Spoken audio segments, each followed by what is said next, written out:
Maquettes, elles seront exposées le week-end prochain, les 6 et 7 novembre, au Salon du Train Miniature à Orléans. Les participants viendront de toute la France, y compris d'Écosse et des Pays-Bas.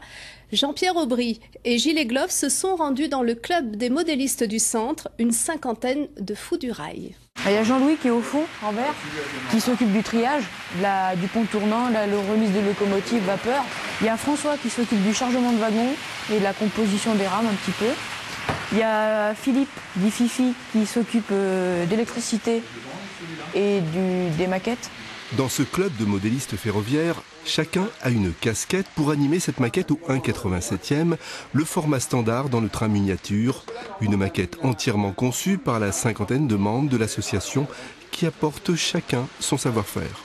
On a un espacement des trains qui est géré par des petites cartes électroniques. Uniquement sur les voies principales, toutes les voies de service, elles sont gérées manuellement pour garder le caractère ludique du train électrique.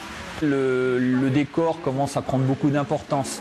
Dans notre cas, on est toujours passionné de train, mais le décor est un écrin dans lequel on fait rouler nos trains et ça devient un ensemble un petit peu plus conséquent. Ici, une église qui a été faite entièrement en carton, qui est réelle. Cette église existe réellement. La maquette a été refaite à partir de plans et de photos de la réelle, mais on l'a implantée dans un paysage imaginaire. Parmi les vétérans de l'association, il y a Quentin, 15 ans, qui non seulement gère la gare de triage, mais aussi répare les locomotives en utilisant des méthodes plutôt modernes. Je vais sur Internet pour les locomotives, pour rechercher les modes d'emploi, les notices, comment on les répare, les astuces, les fonctionnements de locomotives, plein de choses comme ça, quoi. Puis en plus, au club, on m'aide beaucoup.